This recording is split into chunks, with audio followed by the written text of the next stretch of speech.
जन्म आणि मृत्यू या दोन बिंदूंमधील अंतर म्हणजे जीवन होय. एका बिंदूकडून दुसऱ्या बिंदूकडे मार्गक्रमण करत असताना मनुष्य आपलं ध्येयनिष्ठ जीवन जगत असतो.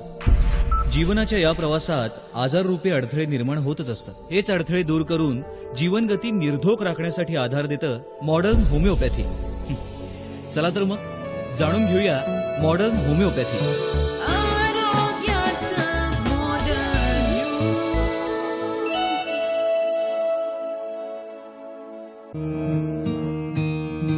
होमिओपॅथीमधील जवळजवळ 2 दशकांचा दीर्घ अनुभव असलेले मॉडर्न होमिओपॅथीचे founder doctor Vijaykumar Mane MD homeopath यांचं दुर्धर आजारांवरील प्रदीर्घ संशोधन अनेक रुग्णांना आज नवजीवन मिळवून देत आहे. 2 दशकांपूर्वी महाविद्यालयातनं लेक्चररशिप करत असताना त्यांच्या संशोधक नजरेनं अनेक गंभीर आजारांना आपलं लक्ष केलं. अभ्यासपूर्ण प्रदीर्घ संशोधनानंतर क्रांतिकारक ठरणारी मॉडर्न होमिओपॅथीची क्युरेटिव्ह लाईन ऑफ ट्रीटमेंट उदयास आली. ही संशोधित उपचार पद्धती मॉडर्न होमिओपॅथीमध्ये दाखल होणाऱ्या रुग्णांपर्यंत पोहोचू लागली. गंभीर आजारांमुळे जीवनातील आनंद हरवून बसलेल्या रुग्णांमध्ये नवी आशा निर्माण होऊ लागली. दुर्धर आजारातून रोगमुक्त होत आनंदी जीवन जगण्याची संधी डॉक्टर विजयकुमार माने यांच्या यशस्वी उपचारानं मिळू लागली. जणू पुनर्जन्मच प्राप्त झाल्याची भावना रुग्णांमध्ये आज इथे दिसून येत आहे. रुग्णांच्या जीवनात परतलेले आनंदाचे क्षण आणि समाधान डॉक्टरांना प्रेरणादायी ठरत आहे. विविध आजार आणि त्यावरील होमिओपॅथीचे यशस्वी मॉडर्न उपचार असा अचंबित करून टाकणारा हा प्रवास प्रत्यक्षातच अनुभवूया डॉक्टर विजयकुमार माने यांच्या सहवासात आरोग्याचं मॉडर्न युगमध्ये.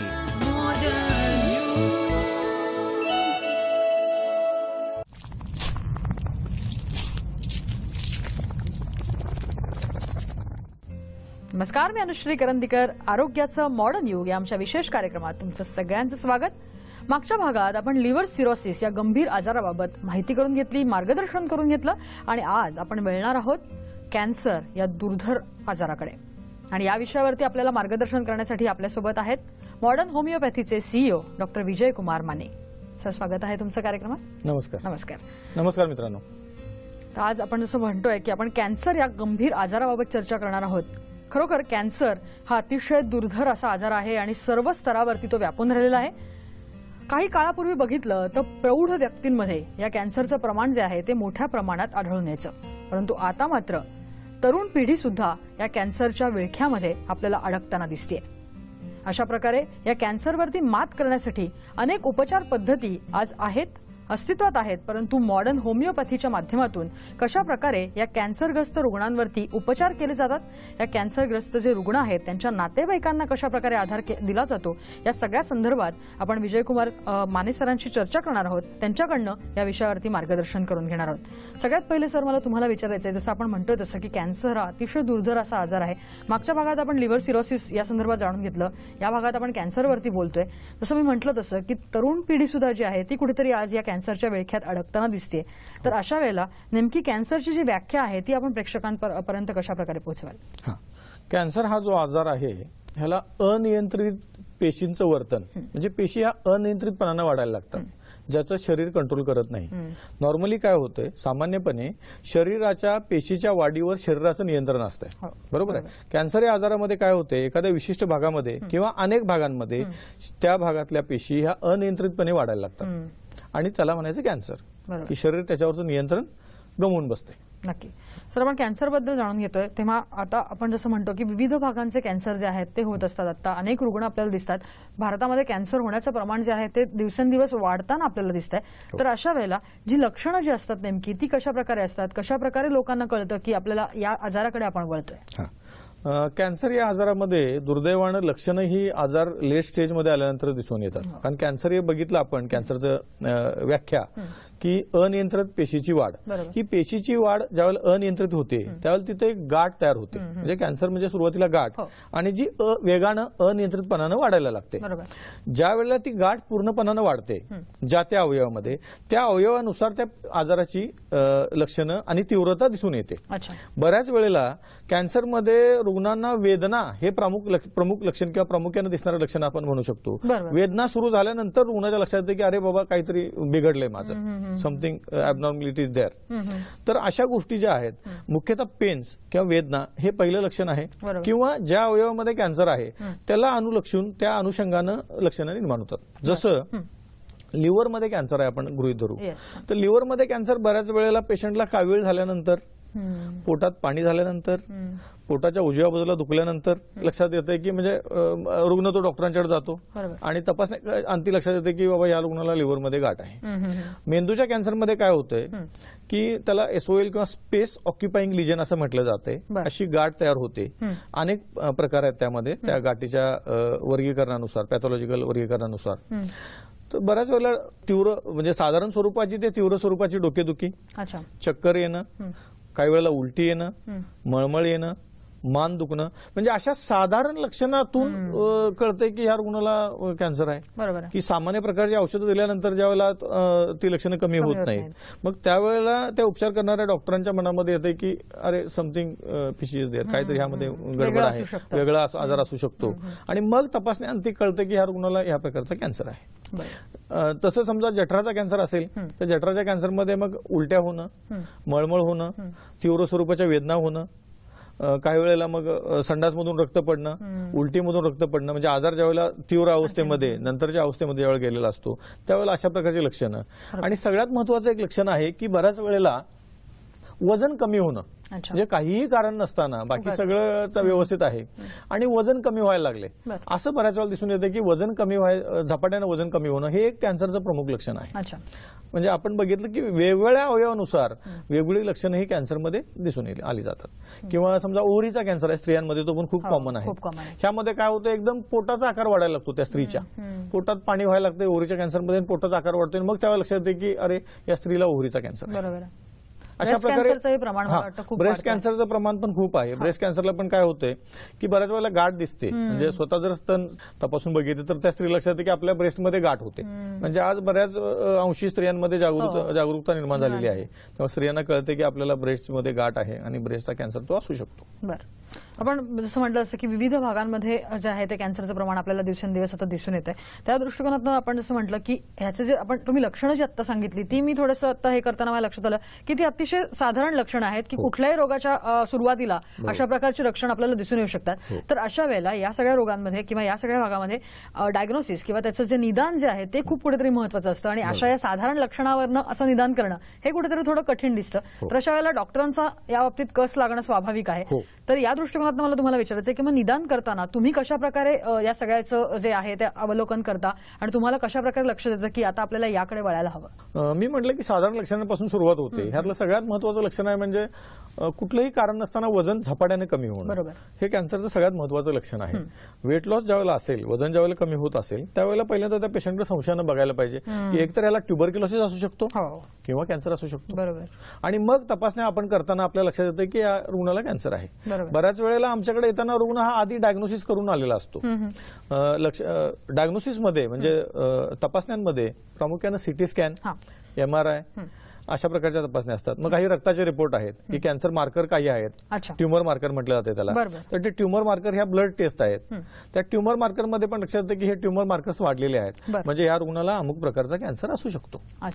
जसं लिव्हरच्या कॅन्सरमध्ये AFP नावाचा एक ट्युमर मार्कर आहे, अल्फा फिटोप्रोटीन नावाचा. तर AFP वाढलं की मग लक्षात येतं आपल्याला की अरे ह्याला लिव्हरमध्ये गाठ आणि AFP वाढलंय, ह्याचा अर्थ तो लिव्हरचा हिपॅटोसेल्युलर कार्सिनोमा असू शकतो. जसं ओव्हरीचा कॅन्सर आहे, ओव्हरीच्या कॅन्सरमध्ये पोटात पाणी असेल स्त्रीच्या, त्या ओव्हरीला गाठी दिसत असतील आणि SCG नावाची ह्युमन कोरेनिक गोनॅडोट्रॉपिन नावाची टेस्ट आहे, ट्युमर मार्कर आहे, ते SCG वाढलं की लक्षात येते की त्याला ओव्हरीचा कॅन्सर आहे. CA19 म्हणून एक टेस्ट आहे, CA9 म्हणून आहे, CA1 म्हणून, अशा बऱ्याच टेस्ट आहेत, ट्युमर मार्कर्स आहेत. त्या ट्युमर मार्कर्स वाढायला लागल्या की लक्षात येते की या रुग्णाला अशा प्रकारचा कॅन्सर असू शकतो. अधिक लक्षणं आणि मग CT स्कॅन किंवा MRI मध्ये दिसणाऱ्या गाठी. बरोबर. याच्यावरून डायग्नोसिस केलं जातं. सर, जसं तुम्ही म्हणाला तसं बऱ्याच वेळेला कॅन्सरची जी सुरुवात असते ती कुठेतरी गाठींपासून होते. हो. तर अशा वेळेला लोकांमध्ये अवेअरनेस येणं, म्हणजे आता जसं ब्रेस्ट कॅन्सरच्या बाबतीत स्त्रियांमध्ये आज खरोखर खूप चांगला Awareness अवेअरनेस आलेला आहे. महिला तपासणी करून घेत असतात प्रत्येक वेळेला. परंतु फक्त गाठी येणं हे एक प्राथमिक लक्षण असू शकतं का? किंवा बऱ्याच वेळा असं होतं की रुग्ण दुर्लक्ष करतात. एखाद्या म्हणजे छोटीशी गाठ आली कुठे तर त्याच्याकडे दुर्लक्ष केलं जातं आणि बऱ्याच वेळा कॅन्सरची गाठ प्रत्येक वेळेला दुखतेच असंही नाही, ती नुसतीच गाठ येते, त्यामुळे त्याच्याकडे प्रामुख्याने दुर्लक्ष केलं जातं. तर अशा वेळेला या रुग्णांना तुम्ही काय सांगाल? म्हणजे त्याच्याकडे किती गांभीर्याने त्यांनी बघितलं पाहिजे? कुठल्याही प्रकारची गाठ जर समजा आता पाल्पेबल म्हटलं तर म्हणजे हाताला लागत जर स्तनामध्ये समजा उदाहरण घेतलं आपण ब्रेस्ट कॅन्सरचं, स्तनामध्ये जर गाठ असेल ना तर वाटलं आपल्याला की स्तनामध्ये आपल्या गाठ आहे तर पहिल्यांदा आपण काम करायला पाहिजे की तपासण्या डॉक्टरना दाखवून तज्ञांना दाखवून तपासण्या करून घ्यायला पाहिजे. म्हणजे त्याच्याकडे गांभीर्यानं बघितलंच पाहिजे. बरोबर. सुरुवातीच्या अवस्थेत आजार होणं हे फार डायग्नोसिस होणं आजाराच्या सुरुवातीच्या अवस्थेत हे फार महत्वाची गोष्ट आहे. बरोबर. त्यामुळे योग्य उपचार त्याच्यावर होऊ शकतात. नक्कीच. तर आज आपण आजच्या भागात कॅन्सर या विषयावरती चर्चा करतो आहे. हा आजार कशा प्रकारे आहे याच्यावरती निदान जे आहे, जसं डॉक्टरांनी म्हटलं तसं की याच्यावरची निदान जे आहे ते अत्यंत महत्वाचं आहे आणि त्या दृष्टिकोनावरनं त्याच्यावरती जे आहे ते उपचार केले जातात. मॉडर्न होमिओपॅथीच्या माध्यमातून कशा प्रकारे कॅन्सर या दुर्धर रोगावरती मात केली जाते हे आपण त्यांच्याकडनं प्रत्यक्ष जाणून घेणार आहोत. इथे घेतोय एक छोटासा ब्रेक.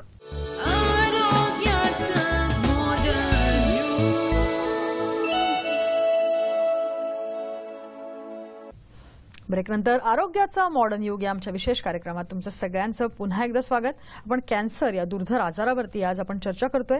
आपण ब्रेकवर जाण्यापूर्वी लक्षणं जाणून घेतली, निदान कशा प्रकारे केलं जातं हे जाणून घेतलं. आता आपण आत्ताच्या भागामध्ये जाणून घेणार आहोत की कशा प्रकारे याच्यावरती उपचार केले जातात.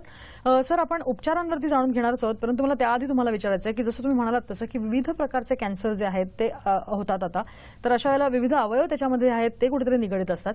तर मॉडर्न जी आपली होमिओपॅथी आहे त्याच्या माध्यमातून तुम्ही कुठल्या कुठल्या अवयवांवरती होणारे जे कॅन्सर आहेत त्याच्यावरती उपचार करताय? आपण डायग्नोसिस वरती बोललो. जवळपास 100 प्रकारचे कॅन्सर हे माणसाला होतात असं दिसून आलेलं आहे. म्हणजे असा कुठला अवयव नाही आहे शिल्लक की त्याला कॅन्सर होतोय. म्हणजे समजा डोळ्याला कॅन्सर होऊ शकतो, कानाला कॅन्सर होऊ शकतो, लिव्हरला कॅन्सर होऊ शकतो, फुफ्फुसाला कॅन्सर होऊ शकतो, जठराला कॅन्सर होऊ शकतो, अंतराला कॅन्सर होऊ शकतो, रेक्टमला म्हणजे संडाच्या जागेवर कॅन्सर होऊ शकतो, ओव्हरीला कॅन्सर होतो, पुरुष जननेंद्रियाला कॅन्सर होतो, स्त्रीच्या जननेंद्रियाला कॅन्सर होतो, गर्भाशयाला कॅन्सर होतो. असे 100 प्रकारचे जवळपास कॅन्सर हे दिसून आलेले आहेत आपल्याला. वैद्यकीय क्षेत्राला 100 प्रकारचे कॅन्सर हे दिसून आलेले आहेत. तर आम्ही उपचार करत असताना तर कॅन्सरचा टाईप, त्या व्यक्तीची पर्सनॅलिटी, होमिओपॅथीमध्ये person as a whole consider केलं जाते. बरोबर. आणि हे करत असताना त्या कॅन्सरचा जो टाईप आहे त्यानुसार त्याचे औषध उपचार हे बदलत असतात. औषधांमध्ये बदल होतो, त्याच्या डोसेसमध्ये बदल होतो, त्याच्या पोटेन्सीमध्ये बदल होतो. आणि ह्यामध्ये एम आपल्यासमोर काय असते की पहिल्यांदा त्या पेशंटला ईजमध्ये, जो अनईजमध्ये आहे त्याला ईजमध्ये आणणं, त्याचं जे लाईफ आहे ती लाईफची क्वालिटी सुधारणं हे पहिलं टार्गेट आहे आपल्याला. समजा कॅन्सरमध्ये जर अनबिअरेबल पेन्स असतील तर आपलं टार्गेट पहिल्यांदा काय असेल की त्याच्या पेन्स कमी करणं. मग त्या लक्षणानुसार आपण त्याला उपचार केले जातात. मी सांगितलं त्याप्रमाणे मग औषधं चेंज केली जातात व्यक्तीनुसार आणि त्या कॅन्सरच्या टाईपनुसार वेगवेगळ्या प्रकारची औषधं आपण दिली जातात. आणि त्यामध्ये फार यशस्वीपणानं आपण पेन मॅनेजमेंट करू शकतो असं आम्हाला दिसून आलंय. की पेन जनरली जे आहेत ती साधारणपणे मला म्हणजे काही कॅन्सर असे आहेत की ज्यावेळेला कॅन्सर बोनमध्ये पसरला जातो तर बोनमध्ये पसरलेल्या कॅन्सरमध्ये सुद्धा साधारणपणे 2-1 महिन्यामध्ये पेन्स पूर्ण गेलेले आहेत. की म्हणजे काय होतं की बोनमध्ये कॅन्सर पसरला की त्या पेशंटला इतक्या अनबिअरेबल पेन्स असतात की त्याला मॉर्फिन घ्यायला लागतं. आणि मॉर्फिनला प्रचंड साईड इफेक्ट आहेत. मॉर्फिनला किंवा मॉर्फिनचा डोस जास्त झाला तर पेशंटचा मृत्यू ओढवू शकतो.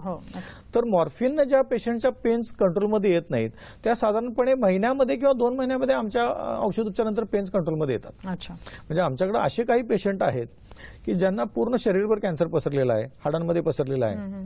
एस्पेशली महिलांमध्ये ब्रेस्टचा कॅन्सर जो आहे तो नंतरच्या अवस्थेमध्ये हाडांमध्ये पसरतो आणि ब्रेनमध्ये पसरतो. पुरुषांमधला प्रोस्टेटचा जो कॅन्सर आहे तो बऱ्याच वेळेला पहिल्यांदाच तो बोनमध्ये पसरल्यानंतरच डायग्नोसिस होतो. म्हणजे प्रोस्टेटचा आकार वाढलाय थोडाफार, आणखी तो लगेच बोनमध्ये गेला असं पण दिसून येतं.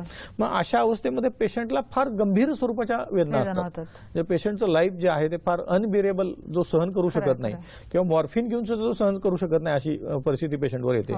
अशा वेळेला आमच्या औषधानं महिन्यामध्ये, काही वेळेला 2 महिन्यांमध्ये त्या वेदनांपासून त्याला पूर्ण आराम मिळालेला आहे असं दिसून येते. माझ्याकडे एक पेशंट आहेत मुंबईच्या क्लिनिकमध्ये उपचार घेतात, राम नवल यादव, आर्यन यादव नावाचे. त्यांना नंतरच्या अवस्थेतला प्रोस्टेटचा कॅन्सर डायग्नोसिस झाला. आमच्याकडे ज्या वेळेला पेशंट आले त्यावेळेला त्यांना लक्षात असं आलं की पूर्ण हाडांमध्ये कॅन्सर पसरलेला आहे आणि त्यांना गंभीर स्वरूपाच्या वेदना चालू होत्या की ज्या मॉर्फिन घेऊन सुद्धा कमी होत नव्हत्या. साधारणपणे 2 महिन्याच्या उपचारानंतर त्या वेदना पेशंटच्या पूर्ण गेल्या. आणि आता मी अभिमानानं सांगतो आपल्याला की तो पेशंट की जो आपल्या क्लिनिकमध्ये पहिल्यांदा येऊ शकला नव्हता, वेदना इतक्या प्रचंड होत्या, साधारणपणे 2ऱ्या महिन्यानंतर म्हणजे 3ऱ्या महिन्याच्या फॉलोअप नंतर पेशंट स्वतः यायला लागला. अच्छा.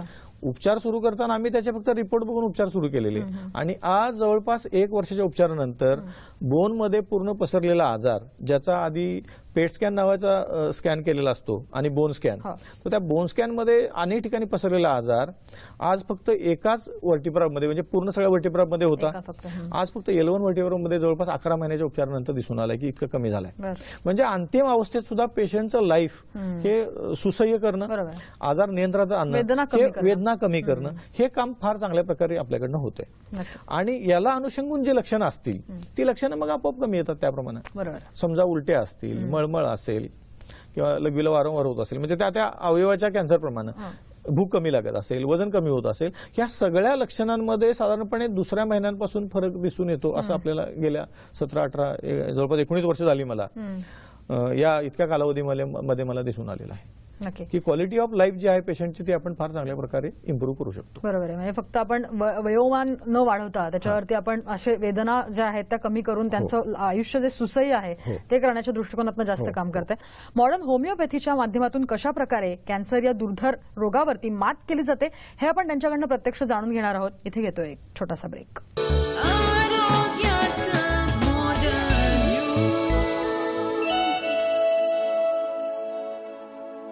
मॉडर्न होमिओपॅथीच्या माध्यमातून अनेक रुग्ण जे आहेत ते सरांनी बरे केलेले आहेत. आपण त्यांचे जे अनुभव आहेत ते त्यांच्याकडनंच ऐकूया. तकलीफ मेरे को कुछ भी नहीं, कभी ना मेरे को बुखार आई ना कभी कुछ आई.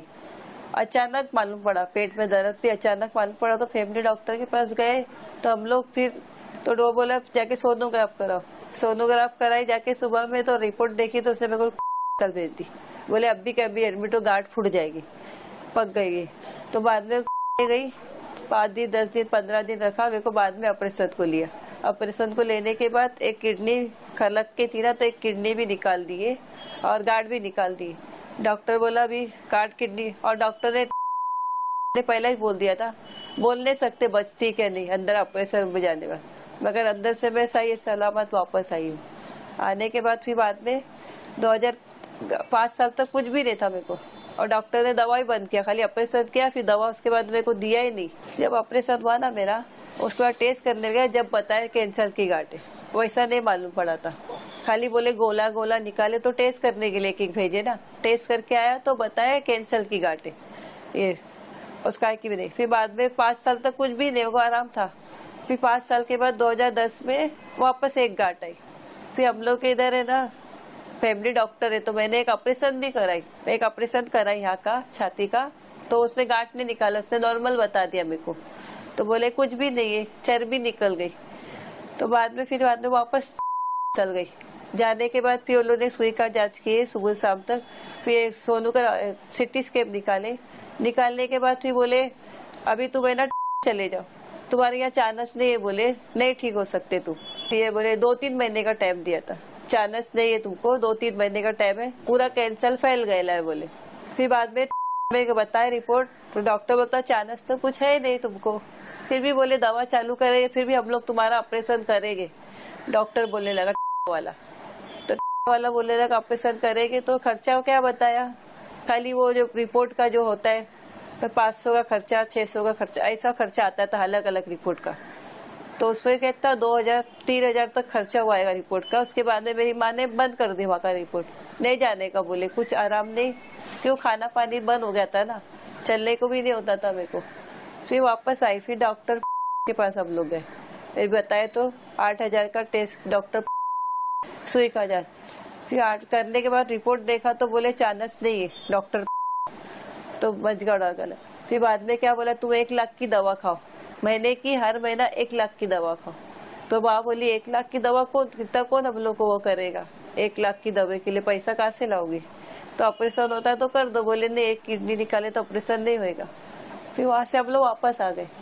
आने के बाद 1-2 दिन के बाद पेपर पे पड़े ना, मेरे आदमी लालबाग में काम करते, तो वहाँ से पेपर लेकर एक आदमी ठीक हुआ ना, उसकी माँ, तो वो देख के हम लोग यहाँ फोन मारे। फिर अब डॉक्टर दादर का ना अपॉइंटमेंट लिए, तो बोले होम्योपैथिक की दवा, तो बोले आराम होता है। डॉक्टर विजय कुमार मानिक। फिर बाद में वो आई, 1 महीने तक 15 दिन की दवा ली। फिर देखे डॉक्टर, बोले रिपोर्ट देखने बाद बोले हो जाएगा। फिर बाद में महीने की फिर वापस आई, तो मेरे को चलने फिरने लग गए, खाना पीना चालू हो गया 15 दिन में। फिर उसके बाद में फिर 1 महीने की दवा ली, फिर साल भर दवा की डॉक्टर के पास। फिर रिपोर्ट निकाले तो कम हुआ, थोड़ा पेट का कम हुआ, पेट की पीछे कमर की फैल गया था कैंसर, वो भी कम हुआ।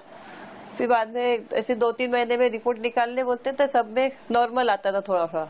मला स्टार्टिंगला म्हणजे आधी घशाला सूज आली होती, प्रायव्हेट मी थोडंसा ट्रीटमेंट घेतलं, मग त्यांनी मला हॉस्पिटलला लावलं। मग त्यांनी तिथे मला इंडोस्कोपी केली। इंडोस्कोपी केल्याच्या नंतर त्यांनी सांगितली, ट्यूब लावली, ट्यूब नाकातून टाकल्याच्या नंतर त्यांनी मला रेडिएशन घ्यायला सांगितलं। तेव्हा तिथे जागा नव्हती, माझा नंबर आला नाही, मग मी प्रायव्हेट रेडिएशन आणि केमो घेतले। त्याच्यानंतर त्यांनी मला लावल्यानंतर त्यांनी सांगितलं की तुमचं आता सर्व पॅक झालेलं आहे, तुम्ही घरी जा। मग मी असंच, मला माने डॉक्टरांचा ऍड्रेस एक जणांनी दिला, मग मी डॉक्टरांकडे आले। त्यावेळेसही मला पाणी सुद्धा जात नव्हतं। मग ज्यावेळेस मी डॉक्टरांच्या इथे आले त्यावेळेस मी औषध घेतलं, माझं सर्व कंडिशन सांगितलं आणि 2 दिवसांनी मला पाणी वगैरे जायला लागलं आणि दूध पण मी घ्यायला लागले। त्यांच्या औषधाने मी दुधावरे पण बरेच दिवस होते, नंतर दूध बिस्किट घ्यायला लागले आणि आता तर मी म्हणजे थोडंसं सेवया, रवा, ब्रेड वगैरे घेते आणि माझी तब्येत आता पहिल्यापेक्षा खूपच सुधारलेली आहे। कारण की पहिल्यांदा मला माझाच भरोसा नव्हता आणि माझ्या मिस्टरांना सुद्धा, घरातल्यांना सुद्धा, आजूबाजूवाले माझे नातेवाईक, बहीण, भावंड सगळ्यांनाच माझा भरोसा नव्हता। पण आता खूपच माझ्या याच्यावरती आहेत आणि माझे मिस्टर 2 वर्ष झाले गेलेले आहेत। माझ्या मिस्टरने मला खूप साथ दिलेली आहे आणि मला क्षणोक्षणी त्यांचं आठवण येते, कारण ते रात्रंदिवस मला अशी जागत होते ते की मी काय असे बघत होते। त्याच्यामुळे आज मुलाखत घ्यायची म्हणून मला त्यांचं खूपच आठवण येत आहे, दुसरे काही नाही। त्यांनी मला खूप साथ दिली, बहिणीने दिली, भावाने दिली आणि आता मी डॉक्टर मानेच्या औषधामुळे एवढी उभी आहे। सर्वच सांगतात की तुम्ही आता खूप चांगले आहेत। मी दुधामध्येच काय ते घेते पण मी व्यवस्थित आहे आणि मी महिन्याला येऊन औषध घेते आणि जोपर्यंत मी उभी आहे तोपर्यंत मी डॉक्टर मानेंचं औषध बंद करणार नाही। तर आपण पाहिलं की सरांनी सांगितलं त्याप्रमाणे कॅन्सरसारखा दुर्धर जो आजार आहे तो मॉडर्न होमिओपॅथीच्या उपचारांमाध्यमातून तो क्युअर होऊ शकतो आणि त्याच्यात सरांनी जसं म्हटलं तसं की कमी खर्चामध्ये हे उपचार जे आहेत ते मॉडर्न होमिओपॅथीच्या माध्यमातून आपल्याला घेता येऊ शकतात। कॅन्सरसारखा जो दुर्धर आजार आहे त्यामध्ये रुग्ण कुठेतरी खचलेला असतो, मानसिक खच्चीकरण झालेलं असतं, तर त्यालाही आधार देण्याचं काम हे सरांच्या मार्फत केलं जात आहे। अत्यंत कौतुकास्पद अशी ही बाब आहे। सर, तुम्ही इथे आलात आणि या विषयावर एवढं छान मार्गदर्शन केलं त्याबद्दल धन्यवाद। सल्ला व मार्गदर्शनासाठी खालील क्रमांकांवर मिस कॉल करा 7038833881 आणि 7038833882। समुपदेशन व मार्गदर्शनासाठी मॉडर्न होमिओपॅथीच्या खालील केंद्रांवर संपर्क साधा। दादर, कळवा, धनकवडी, पिंपरी चिंचवड, नाशिक, औरंगाबाद, कोल्हापूर, मडगाव, म्हापसा। संपर्क क्रमांक 9370339009 आणि 9372728009। टोल फ्री क्रमांक 180012180009। आमची वेबसाईट आहे www.modernhomeopathy.co.in। ईमेल आयडी info@modernhomeopathy.co.in आणि kidneycureclinic@gmail.com। आता इथेच थांबतोय। तुम्ही पाहत राहा आरोग्याचं मॉडर्न युग। तर हे होतं कॅन्सर सारख्या दुर्धर आजारावर डॉक्टर विजयकुमार माने यांचं मार्गदर्शन. याबद्दलची अधिक माहिती जाणून घेणार आहोत पुढील भागातही.